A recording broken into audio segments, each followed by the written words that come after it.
Hello and welcome to the Fourth Wall Podcast. I am your co-host, Matthew Calhoun. This is a podcast dedicated to movies, games, books, anything basically that you would like.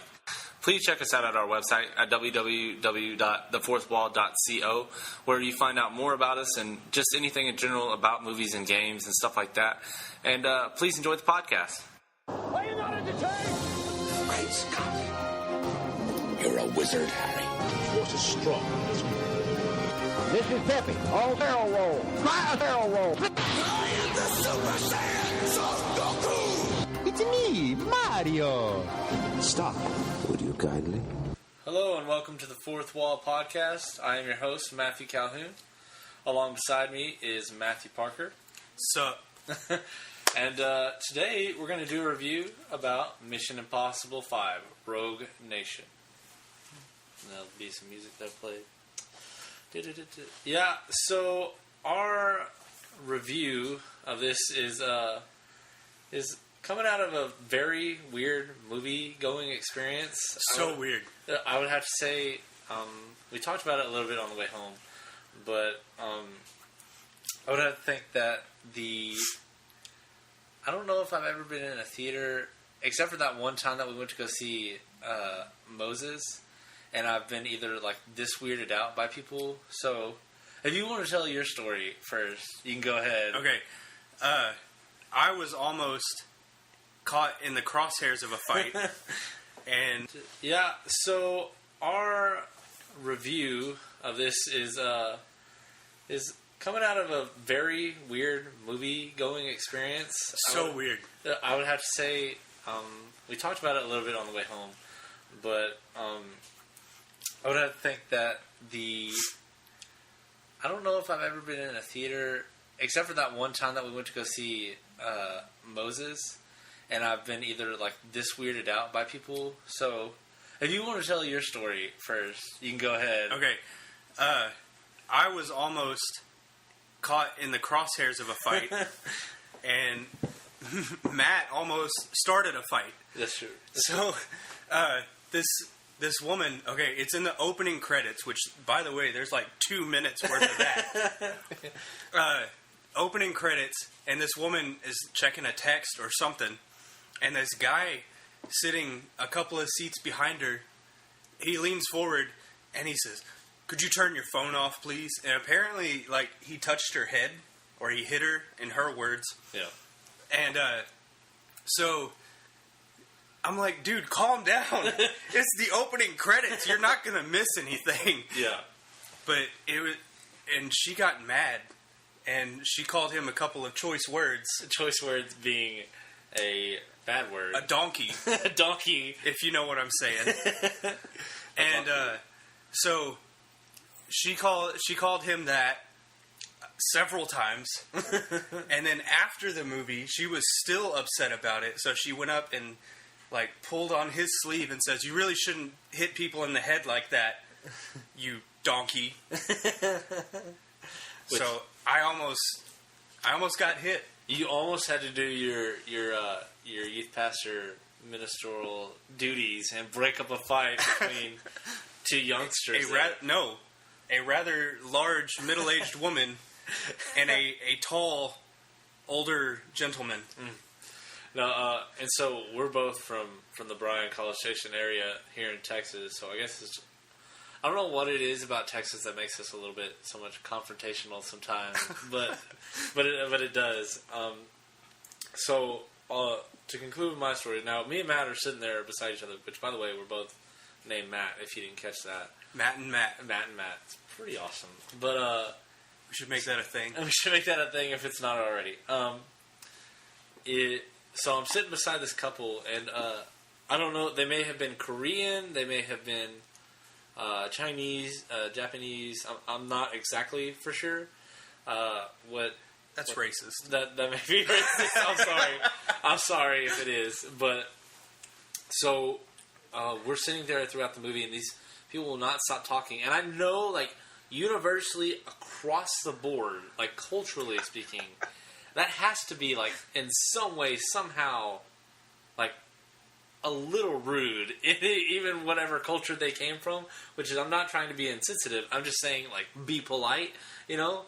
But they kept talking, would not stop talking, would shout during the most exciting scenes of the movie, and it just got very annoying very quickly, and I wanted to tell them to be quiet, but I kept my good Southern manners for this movie and did not say anything. You should have got the lady next to me. I know, I should have. Talk to them. Yeah, because apparently she could shut him down. But, yeah, so our review of Rogue Nation, we'll get to that in just a second.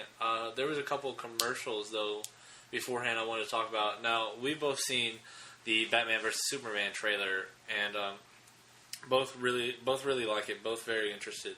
Very down for it. Very down for it. We do not hate DC.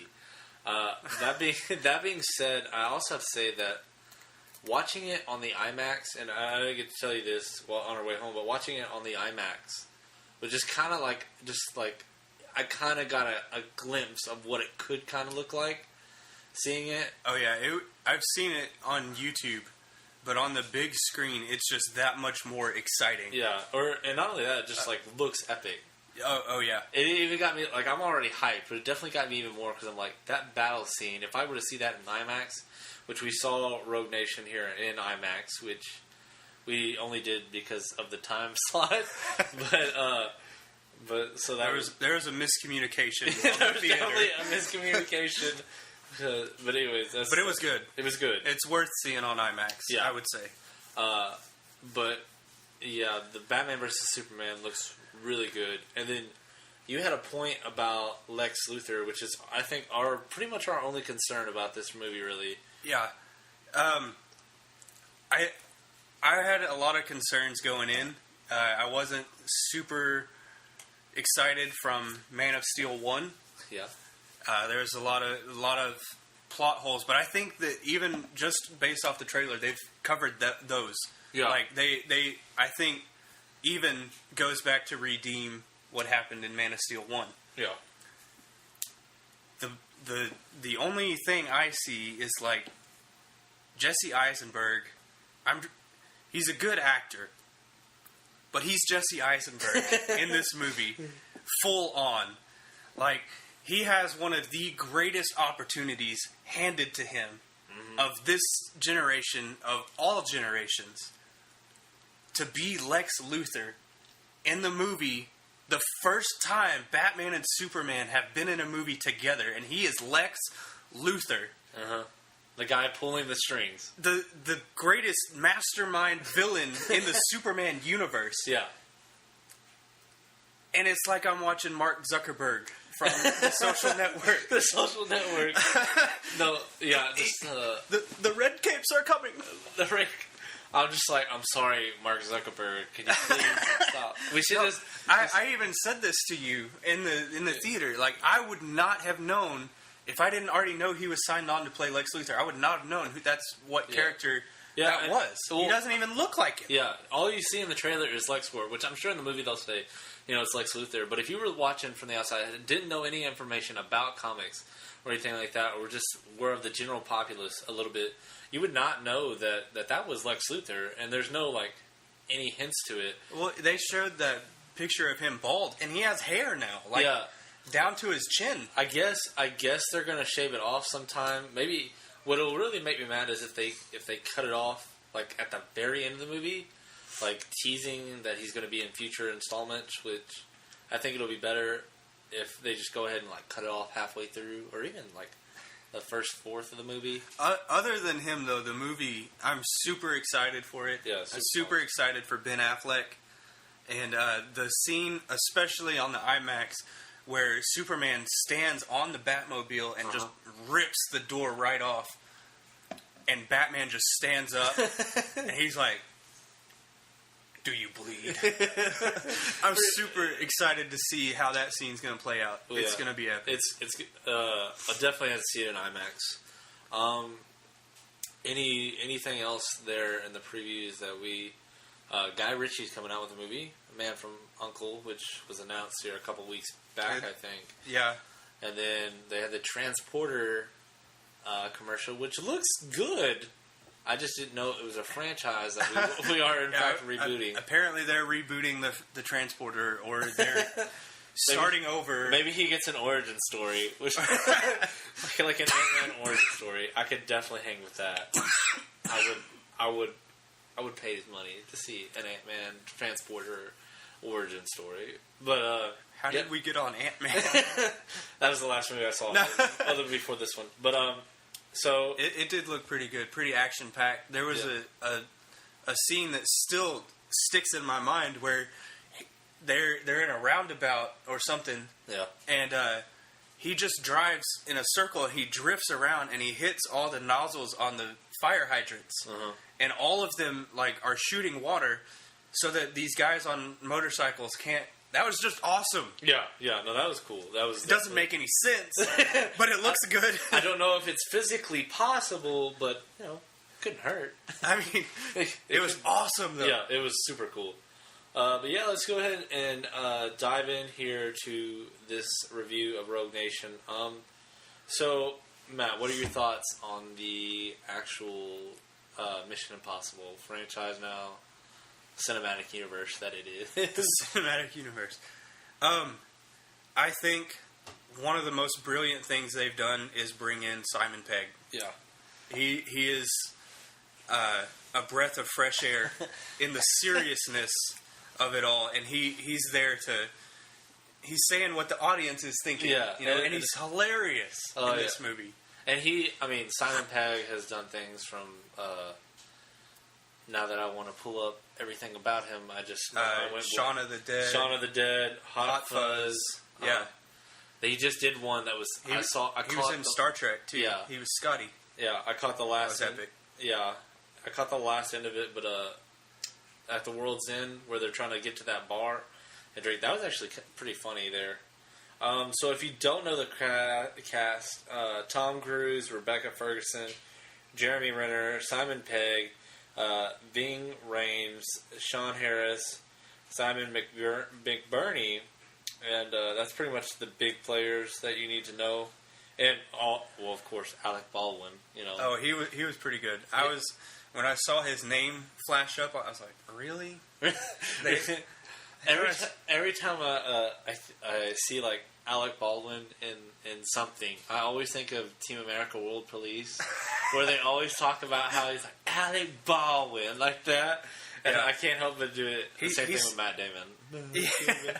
He's done a lot of sleazy movies lately. They were really, really cheesy, but he killed it in this role. He was very convincing as a CIA, whatever he was. Yeah, CIA head of the department or something. Yeah, I think he was awesome in this role. But I would say that my feelings on Mission Impossible, I think it's a good American, I guess, answer to James Bond in a sense.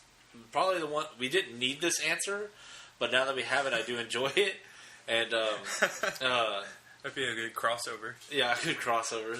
Dun, dun. They hinted at that. Actually, I nudged you. Yeah, because they talked about MI6, and I was like, "Oh, that would be cool." Yeah, that would be have Ethan Hunt and James Bond going after the same bad guy. I would definitely watch a movie starring Tom Cruise and Daniel Craig. Game changer, definitely.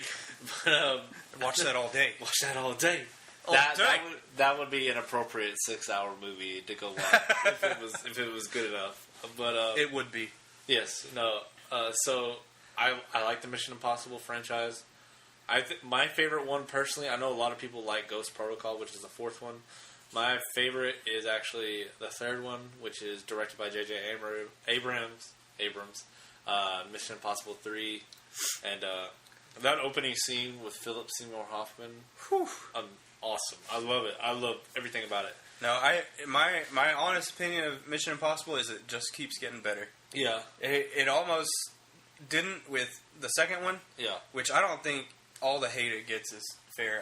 It's definitely not the worst movie in the world. Yeah. I would much rather watch that than Cars 2 or something along those lines. Yeah. No, it just keeps getting better. The second one was kind of a low spot, but it's still better than most movies, like you said. Yeah. But the third one was good. I haven't actually seen the fourth one yet, but I want to. after this one. It was sure. it was a sleeper. It was not really because it came out a couple of years, I think, or not. Yeah, a couple of years after Mission Impossible 3, obviously, and I don't think it had that big. Or to me, it seemed like it didn't have that big of an opening. Well, then I caught it on Netflix one weekend, and I watched it, and I was like, "Wow, this is a really good movie. How did I not hear about the buzz around it?" And come to find out, there's actually a lot of people that really did like it. And so, as of course with all things in Hollywood these days, it garnered a sequel, and now we are at Rogue Nation. So just kind of general thoughts without trying to spoil anything. Okay. That's gonna be hard. Yeah. Did you like? Not like? No, I also Tom Cruise. I don't know how old he is. He's in his 50s, right? I know at least 40s, and then he probably is in his 50s. Pushing 50, maybe. He's been in the game a while. Yeah, he's still got it. Yeah, that dude is a boss. Like honestly, They showed him with his shirt off once, and I started to question myself. He's 53. I just looked that up. He is 53. You know, Yeah, he's there's no other way to say it. He is a good looking man. He is beautiful. doesn't matter if he's short. He's still a good looking man. I don't care how tall he is. I'm not messing with him. Yeah, I know. No, he's really good in this movie. I think they've kind of accepted the humor Yeah. a little bit more with the additions of Simon Pegg and Jeremy Renner. Hawkeye. Yeah. Yeah, Jeremy Renner. Hawkeye, basically. No, he's so good in this movie too. Everybody, like, I don't think there was a bad performance. In Other just, than, would you say, other than maybe the villain, do you think, like, he was probably the weakest part of this movie? Just because yeah, I don't. He's not bad. Like, he services the plot, definitely. yeah. I think that's part of his character, though, is to be quiet and you're not supposed to know a lot about him. Yeah. And which he's supposed to be this. I don't want to give too much away. He's supposed to be this guy who's very manipulative, very in control of everything. Yeah. And you're not supposed to know him at all. And I think that was his purpose. Yeah. He is one of the weaker characters, but he's still such a good villain. Yeah. He's definitely He's no Philip Seymour Hoffman. yeah, he's no Philip Seymour Hoffman. But he wasn't given that. I don't think he was given, I think, enough scenes to like make him, I guess, a more predominant. So it's probably the way he was written, not the way he was acted. Like the way he was acted was pretty good. He still gave me the creeps. Yeah, he's The little time that you get to spend with him, every time it's like he's piercing my soul. He's piercing my soul with When that piercing stare, where he's looking at you, but he's also like figuring out what you're gonna do next, and he's 5 steps ahead of you, Yeah. and he's manipulating you to do this and say this, and he's a good villain. I would say also that they did a good job. And this won't spoil anything, but they did a good job with just keeping you on your toes, because there's some things that are not. They make it seem like something's else going to happen, and then it kind of turns on its head, and so I think that really worked for it also. Yeah. And it just, I don't know, it just kind of kept me on my toes because I wasn't exactly for sure what was about to go on, what was the whole thing with everything going, and so I like a movie like that, and also. It's not really a spoiler, but the first scene the scene that you see in the trailer with him getting on the plane, that's within the first 5 minutes of the movie. It was, and then the rest of it is all stuff pretty much you haven't seen, except for maybe a couple little segments. I actually haven't seen any of the trailers for it. Oh wow! So it was all new to me, but the opening scene is a perfect opening to a movie. Yeah, where it's showing you. I mean, they're the Impossible Mission Force. Yeah. And it's showing you, like, this is a Tuesday for them. For us, it's like we're on the edge of our seats. They're about to die, and my heart's racing. They're just like, you think we'll get back in time to have some coffee and donuts? Yeah. So, just so you know, whenever you watch the film, and you see this in the commercial, he's hanging off the side of the plane. Now, why did I say Crom? Tom Cruise actually did that stunt, and he actually did it 8 times, which is Insane. And he's 53. I would never, ever, I would not attempt to do that. And all they had him hooked to was a wire on the side of a plane, and like, how would you even have that amount of strength to hold on? You know? I wouldn't. Yeah, That's why I'm not in the IMF. That is why I'm not in the IMF. Or secondly, Tom Cruise. Because That's right. I'm not Tom Cruise. We are, in fact, not Tom Cruise. If you didn't know that. Sorry to burst your bubble. I know you were really worried about that. But, okay, so we're going to kind of go into some spoilers here. We can talk about the action before we do that. Yeah. Good action, it's, bad action? It's action-packed. Yeah.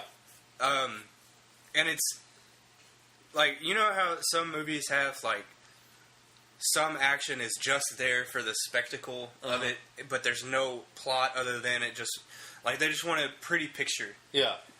I didn't feel like there was any of that in this. Like, sure, okay.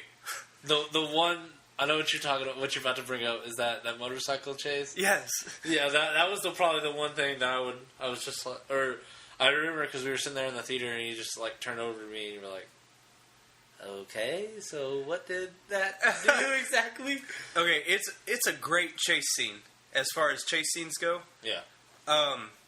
There was one part where there was an obvious answer of what to do, and he didn't do it. Okay, he's in a car. Yeah. And he's chasing after somebody who's on a motorcycle, and then there's a whole bunch of other motorcycles behind him shooting at him. The obvious answer is slam on your brakes, and they all go toppling down. But that would end the fight in like 5 minutes. And technically, the only argument I can think of against that would be that maybe the reason he didn't slow down was because he was also trying to catch up with her and also trying to protect her at the same time. Well, okay.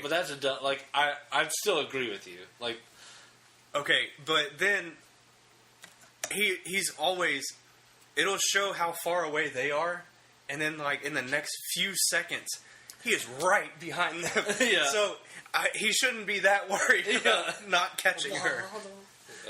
Also, there's also a scene where he's on a motorcycle, and this guy, he like gets right up next to him, and then he just kind of looks at him like, I'm Tom Cruise. And the guy falls. yeah. He just gets right next to him, and the power of Tom Cruise just knocks him off his motorcycle. Like you said, like they just have kind of embraced that type of funny. You know, whenever everybody jokes about how Tom Cruise runs in his movies. Yeah. They were just like, to me it was just blatantly open to everyone that it was obvious he was trying to, to me it seemed like he was trying to make fun of himself, because there's just this one wide shot of him in the very beginning, just like running. And it was just like this really goofy run. Literally the first thing you see him do in the movie is he's running, and then he ducks down in front of the camera. Yeah. And then he starts running again. Yeah. Just so you can tell it's him. Yeah. So, but no, I know it sounds like we're making fun of him or whatever, but no, it's really a lot of intense action.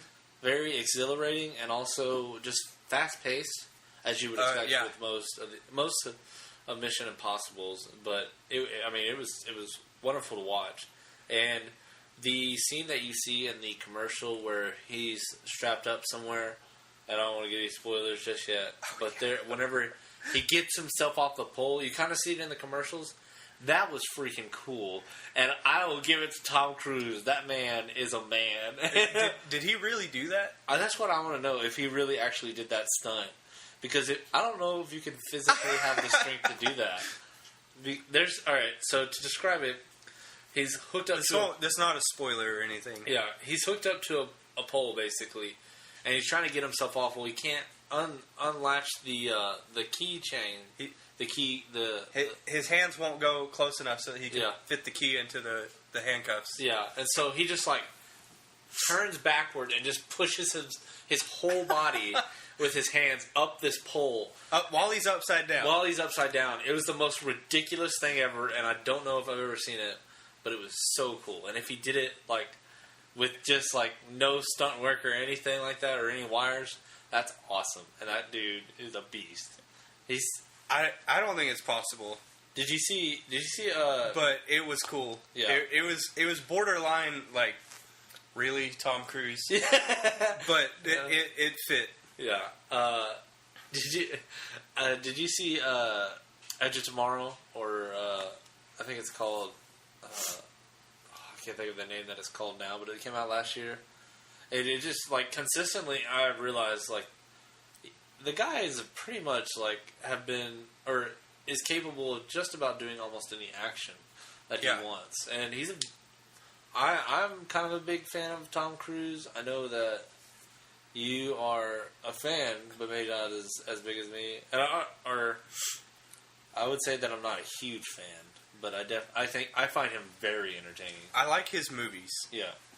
I like his movies. That's all I want to say about I like his movies. No, but that he's great in this one as per usual. He's had a couple of stinkers, I think. Yeah, yes. But overall, he's consistently. He's not the worst actor. No, he's not. And I don't see anybody else being Ethan Hunt. I couldn't see even Chris Pratt or Liam Hemsworth. Liam Hemsworth. Liam Hemsworth. I was thinking about Screen Junkies there for a Baby second. Thor. Baby Thor. But no, I could not see really anybody as Ethan Hunt. And honestly, I think it would be cool if they would kind of pass the torch like they've kind of done with James Bond. Yeah. I agree, though. It's going to be hard to fill those shoes. But I think that would be cool. So we could keep having Mission Impossible movies. Yeah. Well, and not only that, but I mean, that would be good.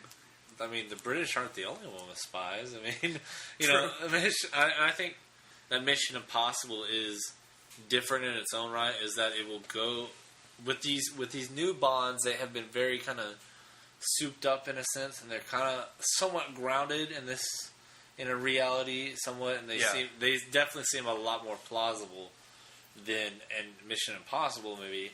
Right. But that's the thing about like this American type Bond is it's about doing the impossible. Exactly. And it's very different, and it's a lot, I would say, more fast paced sometimes than a James Bond movie. And I mean, compare this to like Skyfall is way faster than the pace of it than Skyfall. Yeah. But it has to be. Yeah, it has to be. The score alone calls for it. I love that score. But, so, I guess we can talk spoilers now. Okay. Do you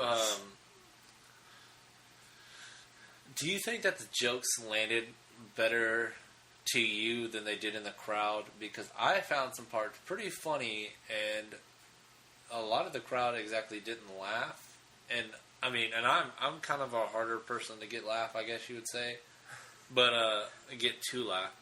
But I don't. It just seemed like some of the crowd wasn't able to get it, or I'm not for sure exactly. I didn't feel that way. Yeah, I think we had a pretty small crowd though in that IMAX theater, though. Yeah, except for like right around us. Yes, everywhere except for packed in the theater too. yeah, with the fights trying to break out every 5 minutes. But included. No, I think a couple of scenes in particular, the crowd was laughing probably more than it was warranted. Yeah. From what I heard, a lot of times I laughed more at the audience's reaction than the actual joke. The jokes are funny too, but I saw a couple times the people that you were talking about were so loud and obnoxious next to you. Yeah.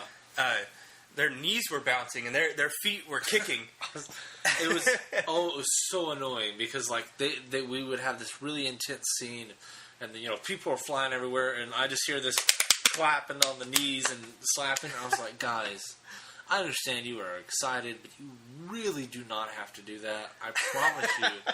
I promise you the scene will stay the same if you don't squeal like a little girl whenever you watch this.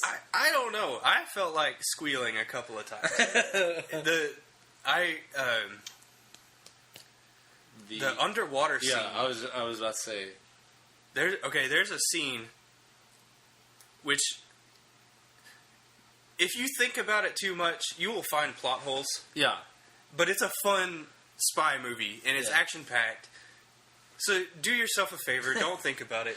Because they have this underwater thing where you have these... I don't even know what they were. They were like programs to see how somebody Security would walk. protocols. Yes. Or something. And it's underwater, and they have a big hole on the surface level that you have to... a person can fit through. And I'm like, if it's that sensitive, don't have a hole. Put a grate on there. What if when he jumped in, he just hits this grate and breaks his leg? Movie over. Plot twist. Plot twist. But no, he jumps in this thing at the same time that girl turns off the security. Yeah. And he has to hold his breath for 3 whole minutes, and he has 2 minutes to get there. 30 seconds to change out this security. What did they call it? A program? Or it's basically a card. Yeah. That had the program on it. Simon Pegg's character Benji is breaking into this overly secure database. Yeah, overly secure. And he has to pass he has to have the right security card. He has to have biometrics, the optic scanner. Yeah. He has to have fingerprints. He has to have 3 combination codes. And then the last thing they do is a gait scan. They scan the way you walk, the way you move, the way your facial expressions. And they say it's a step above the optic scan. Yeah. Because you can't fake it. Yeah. You either have to walk exactly like the person or be the person. Mm-hmm. So Tom Cruise is trying to get to this place and add Benji's information into this thing. Yeah. And it's underwater, and there's like this mechanical arm that comes around, which still doesn't. I don't know why that was in there, unless it was to pull out security cards, which that would have been the only thing. Yeah, and he has this.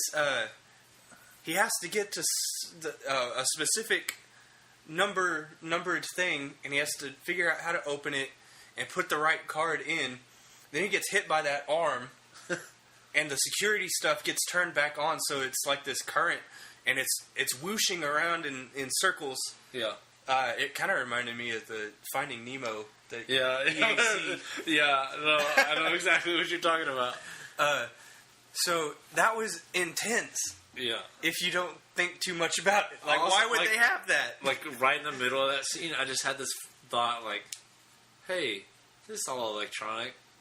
And I don't see any actual tubing. Like, wouldn't the cards get destroyed as soon as they touch the water? Like, maybe they're waterproof or something. But since this is all underwater, apparently it was to keep it cool. Which, I mean, sure, I'll buy it. Yeah. I'll buy it. Yeah. I mean, you set up. I've got a rule now. Kind of is if you set up this world. And you kind of stay within the structure of this world, then you're okay. But if you break off of that, then I guess it's just a little weird. Which I think at that point you kind of that. And also, this is the second time I'd like to point out in the Mission Impossible franchise. Again, heavy spoiler here, that Ethan Hunt has come back from the dead. I would like to point that out. That's happened twice. It happened in the third one. Whenever his girlfriend shocks him back to life and all that. Well, can we talk about how Ethan Hunt is basically Wolverine? Yes. And he just can regenerate. By my count, he died 3 times in this movie. He should have. Also, the scene, he runs out of oxygen, and that girl has to come save him. I forgot her name. Not only that, but you don't know how much time has passed before that. And, like, if you suck in too much water, like... Oh yeah. You're brain dead. You're brain dead. Oh yeah. No, so she jumps in and saves him, and gets him out, and then does the clear. What are those? Defibrillator. Yeah. Brings him back to life, and then she's the one that gets on the motorcycle, and he's chasing after her in the car. And he does he puts the car in reverse, and they hit a jump, and the car flips like 20 times. And right before it, he tells Benji, put on your seatbelt. Yeah. That's not going to save you when your car flips end over end 25,000 times. No, not 25,000. Well, which they have a one of the best jokes I've seen in a long time, which is when Benji gets knocked out. And he comes back to it. He's oh god! That Watch out! that was seriously hilarious. That one got me so good because at first I didn't realize he was knocked out, and then whenever I saw it, I busted out laughing. I don't know, stuff like that is really when they crashed into Brant and Luther too, and they're like, found him. Yeah. So the whole thing is he found out all these accidents that have happened were traced back to this guy named Lane. Lance or Lane, I think. Lane, yeah. And he's like the Godfather, the manipulator, he's they'll make him an offer they can't refuse. he does though. Yeah. He's super creepy. But he figures out that he's the one in control of the syndicate, which they've talked about in the other movies. But they're always like, it could possibly exist. Now they're sure that it's there, and they're going after this guy. And Tom Cruise and the villain, I don't know his name. Lane. They have like a face off. Yeah. And it's epic. Yeah. Are you talking about there at the end scene whenever he's got the bomb strapped to him and all that? Yeah. No, that was great. That was all a great sequence. I thought we're the IMF thing. Yeah. Little cheesy, little on the nose, but I can definitely hang with it. It was kind of like the scene from Avengers. Yeah. Where they circle around and they show you everybody, and you see Black Widow's like loading her guns. Yeah. Captain's getting his shield ready. Thor's swinging his hammer. Yeah. It's kind of like roll call. Yeah. it's cheesy when you talk about it, but seeing it in the movie, the way it all plays out, the same way with Avengers, it works. Yeah. A lot of fun. I actually had I saw Avengers 2 and all that. I had a lot of fun at this movie. Just about as much fun as I had probably with Avengers 2, I would say. I mean, obviously I love comic book movies, but yeah, this was just a lot of fun to watch. Sometimes it's okay to turn your brain off and just enjoy a cool action flick. Yeah, don't take movies too seriously. Then you get mad at everything. Yeah.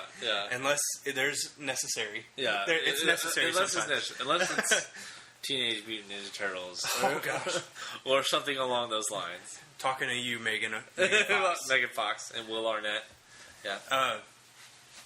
One thing that I wanted to mention is during that the motorcycle chase. Yeah.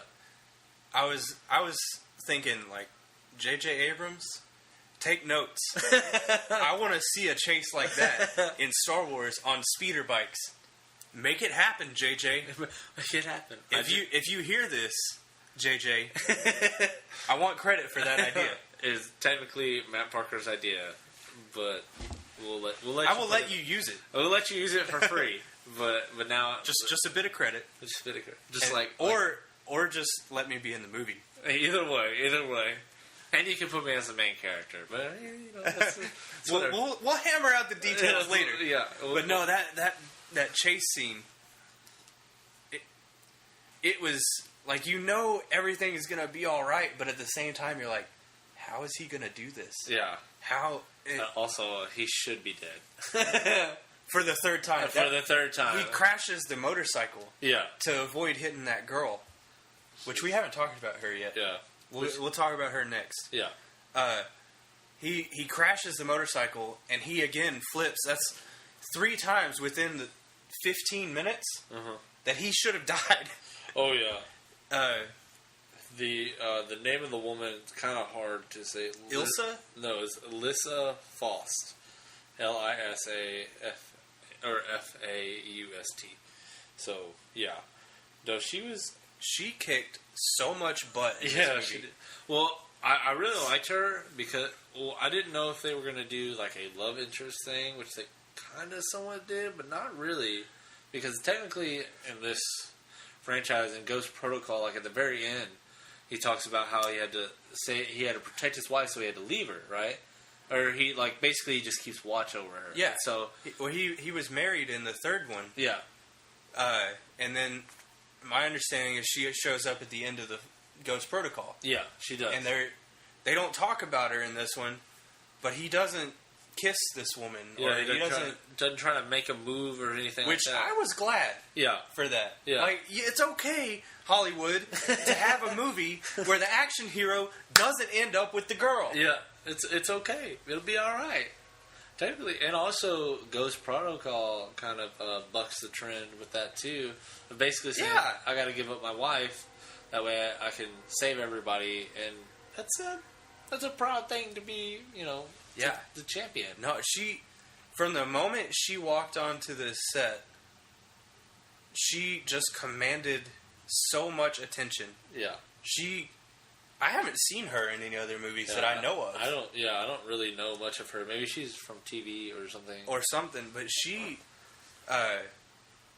I would watch a movie again that she's in just to see her. She was wonderful as her role.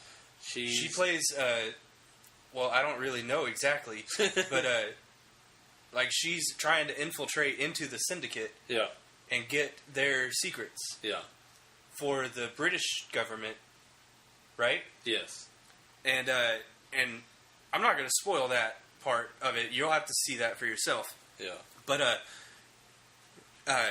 she's playing double agent, and she wants to get out, and she totally sells it. Like, everything she does is believable. mm-hmm. Like, from, you can tell just her conflict. yeah, She doesn't want to lose her cover, but at the same time, she does not want to be working for Lane, the villain. She's tired of being in this crossfire. Also, just so you know, she's known for... These are her big credits. Is Hercules, Mission Impossible, Rogue Nation. Which Hercules? The one with Dwayne The Rock Johnson. So, the better one. I'm going to see it now. Yeah. Naiad Tider, which I haven't seen that, and a one-way... a one-way trip. But no, to she was...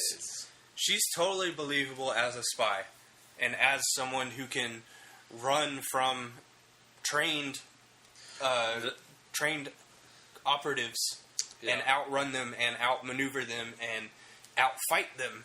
That opening fight scene with Ethan Hunt and them. Oh, yeah. That was really good. That was really good. She did really good.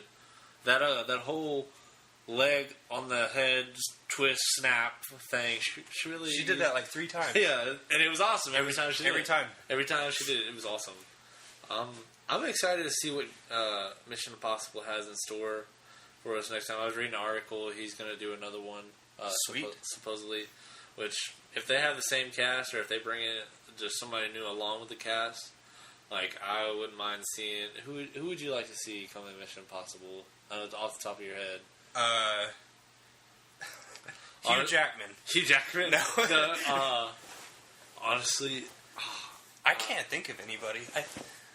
The Rock would be cool. The Rock, yeah. Because he's a franchise saver now. Yeah. The Rock would They be don't really need cool. saving, but Yeah. he could just make it that much cooler. He'd be a good villain. Yeah, he would. Jason Statham? Maybe? No, not Maybe. Jason. Maybe. Just as maybe a villain or something like that. I feel like I'd watch that. Yeah. I can't think of anybody actually off the top of my head. I probably have to look at it. All I can think about is Hugh Jackman because we were talking about him earlier Yeah. as Wolverine. I wouldn't be disappointed if they Dude, brought him in. Marvel Mission Impossible crossover. They have to go after the Wolverine. That would be so awesome. I would watch that. The only man that can take him down is Ethan Hunt. and that just like to go from the Patton Oswalt rant. And that is how we connect the Mission Impossible universe to the Marvel Cinematic Universe. Or they're going after Black Widow. That would be cool. I'd watch that. I would watch that. Ooh, yeah. And then Hawkeye has to reveal his secret identity that would be super as cool. Officer Brant. His name is Brant. That's all they call him in the movie. Barton? I can't remember. That's in Avengers. Yeah. But yeah, that would be fun. That would be super cool. I would definitely be down with that. Joss Whedon, if you're listening, Just waiting if you're listening. put us in Avengers. Put us in 3. Avengers. Actually, the Russo brothers will be directing Avengers 3. Joss Whedon is done. He was done after this Avengers 2. Oh no. Yeah. The Russo brothers would be good though. Yeah, they did Cap 2, which has been done really good, and I feel like if they bring in Guardians along with the Avengers, which I really hope they do, because to see Robert Downey Jr. and Rocket Raccoon, that would be awesome. That would be fantastic. And if they could throw Tom Cruise in there, Ooh. Ethan Hunt versus Thanos, I would definitely watch that any day. No, of the week. here's what I want to see in Avengers 3. Okay?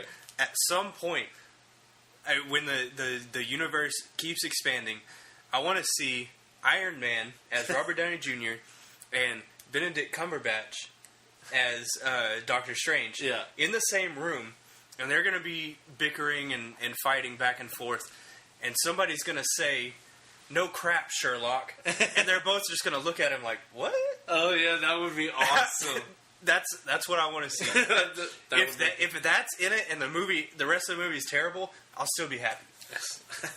All they have to do to save the movie, though, is bring in Ethan Hunt to take care of whatever impossible mission. To jump out of planes and into just be like, you're fighting against gods, and he can just be like, no, I could do this. It just like welcome to the IMF. welcome to the IMF. Trapped in America in a glass case of emotions. Yeah. No. That was super dramatic though. The whole in there where he, and hit. Yeah. That was. Yeah. It was. I don't know if it was good or bad. I'm not gonna lie. I almost kind of laughed at that part because just the. Yeah. It was good. The action starts when they trap Tom Cruise in a record listening place. Yeah. And there's like bulletproof glass. Yeah. And they fill this room with gas. He's supposed to be getting an IMF mission. Yeah. But it's this is heavy spoiler. It's from the Syndicate. Mm-hmm. And they're like, "We know who you are, Ethan, and now you're mine." Yeah, I don't know what they said exactly, but they fill the room up with gas, and then you see the main villain look directly at Ethan, and he shoots the girl that's working there in the back of the head, who's also working for IMF. And that's how the whole thing starts. And he can't break through the glass, which Tom Cruise, he was not selling me on the fact that he was trying to break this glass. It was just kind of Oh, yeah, this glass. But, we know you have some thick glass, Hollywood. Just use it, okay?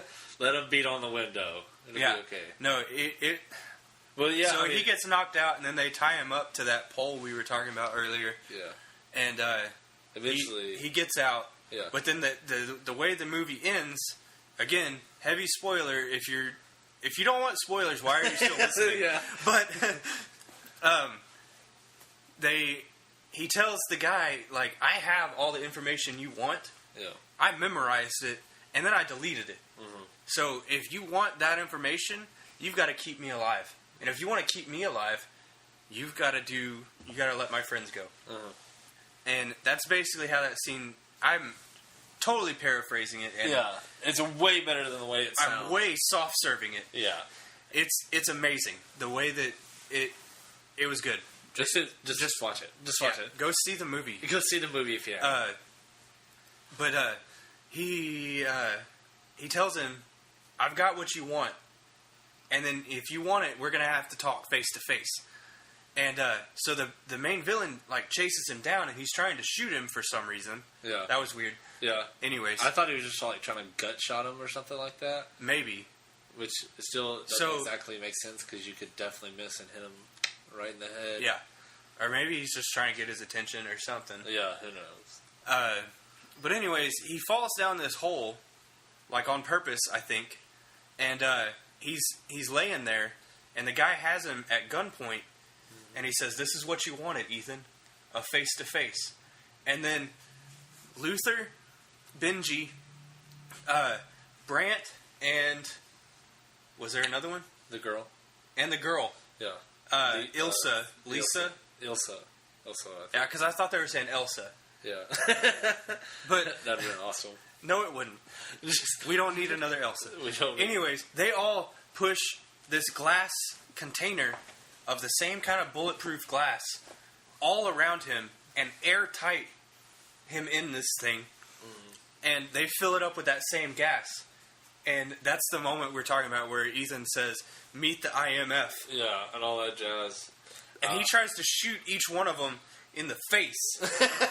And they just kind of look at him like unflinchingly, and I was like, "Oh, that's so cool." Yeah, that was so rad. I wish I could do that. But Yeah. no, they keep him in this thing, and he tries to break out of it the same way, and he sold it a lot better, I think. You think Like so? he gets so mad, his eyes start twitching, Yeah. and he's like, "You beat me at my own game." And I don't know. I liked it. I did like it. It was. I didn't good. expect it at all. Yeah. It was great. I thought it would. I thought it was gonna end in a knockout, drag out fight, and I was looking at my phone. I was like, man, it's already been about like 2 hours. It's about to be another 20 minutes of them fighting. No, But, it was a mind game. yeah, Is what it ended up being at the end, which I think is better. yeah, It's a lot harder to write those. yeah. It was An a game action mind game per se. yeah, like it's Would you say it also? I would say it also borders like thriller almost. Parts of it, yeah. yeah, just parts of it, just the twists and turns. What you want to tell them about the scene with the Prime Minister? Oh well, yeah, That was fantastic. yeah, that was handled perfectly. The whole You kind of alluded to it earlier when you were talking about the.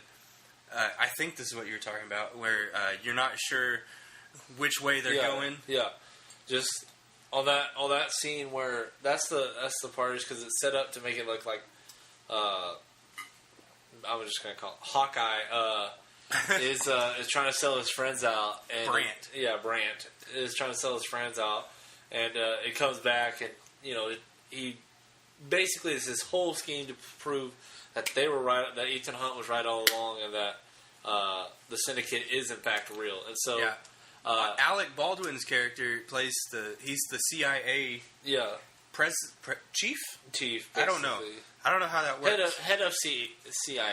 Yeah, and he's made it his mission to track Ethan Hunt down Uh-huh. and to shut the IMF down. Which, if you think about it, we didn't see a lot of him.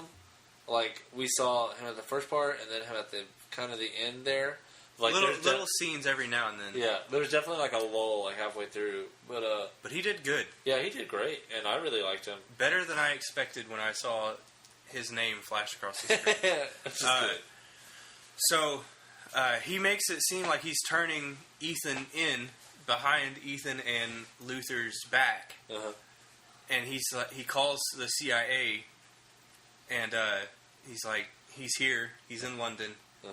So he shows up, and whoever that other guy, British guy was, Hatley, he's the chief of the British.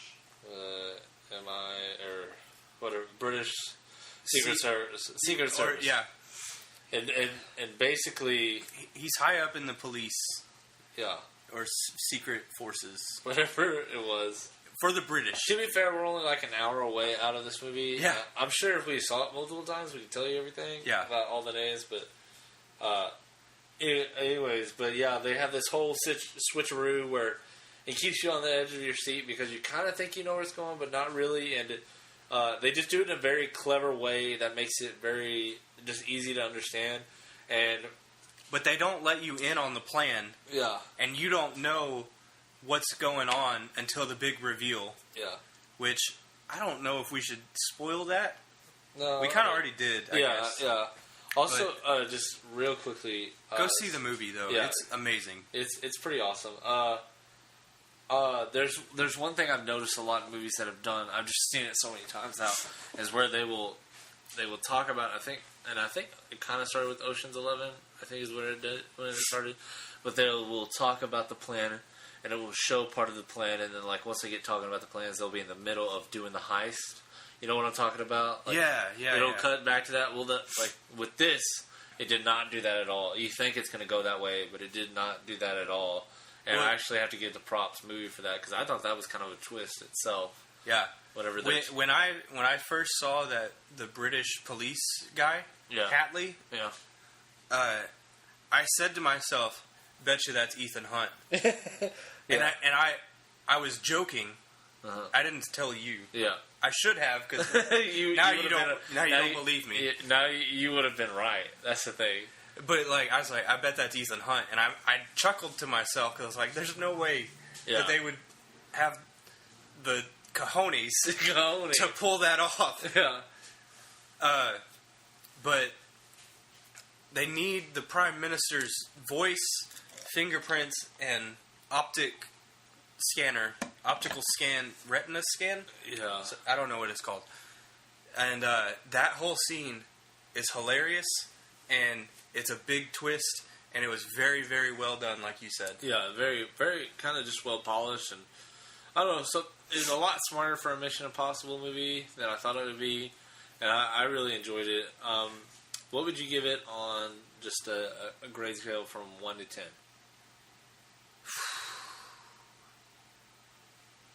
I don't know.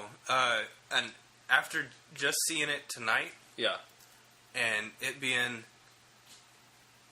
funny and action-packed, and it makes me think about stuff. I will say this: the girl, Ilsa, and Tom Cruise had great chemistry. Mm-hmm. They worked very well together. The team: Jeremy Renner, Simon Pegg, Ving Rhames. And you even skipped the fourth movie, so their already established relationship. Just worked very well with you. And I love Simon Pegg though. Yeah. And Jeremy Renner, he's grown on me. Yeah. He really has. So the chemistry, the acting chemistry, the writing was very good, I thought. I don't know. I will give it for a summer blockbuster, it definitely served its purpose. It was better than it was supposed to be, I think. I agree. A lot of people liked Ghost Protocol, and I think they kind of had written Mission Impossible off after MI3. And I think with Rogue Nation, they kind of proved that you could keep this going, and it could be something kind of like James Bond. I don't know exactly if we need that, but I would enjoy it if they did. I think. Yeah. I'm gonna give it a 7 out of 10. A good movie, a good movie, good script, good plot, good action, witty dialogue. And, And I think it's. I don't think it's a perfect movie because, like you said, it.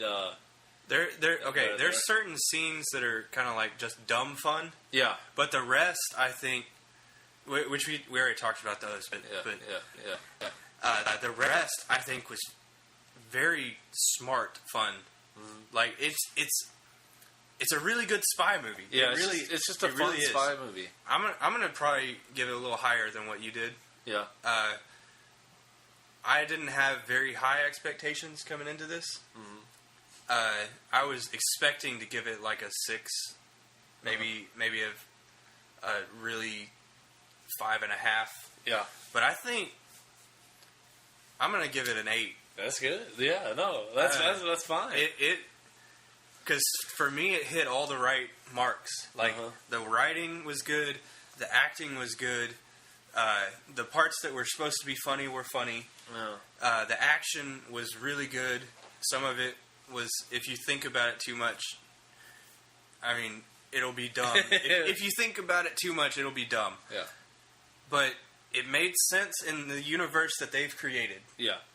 Like you said. The villain was good. He scared me. He's scared me. I'm gonna have nightmares now. Yeah. Like you said, he just didn't have a whole lot to do.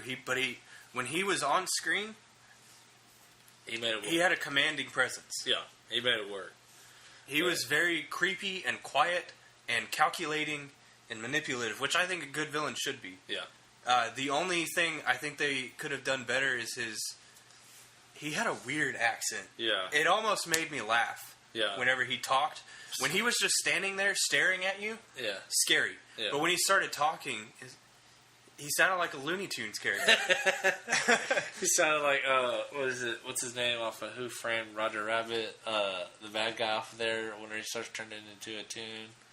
I can't remember what his name is, but you know who I'm talking about, right? I thought he sounded kind of like the droopy dog from Looney Tunes. Oh, yeah, yeah. But British. Yeah, but British stuff. Well, thanks, guys, for checking us out. This has been the Fourth Wall Podcast. If you'd like to check us out anywhere, hit us up on our Twitters at MattTheBat10 or on our Facebooks at Matt Parker. And what is your Twitter handle? My Twitter is Matt Youth Dude. Matt Youth Dude. Also, you can check us out at our website, which is thefourthwall.com. We have people. We have people working out. No, we do have blog posts up there. We try to keep it relevant and just let you guys know what everything's about, what's going on, and what we're going to be reviewing next. And so, just get ready for that. Check us out there. Leave us a comment. Let us know what you think about our podcast, and be excited for what's coming next.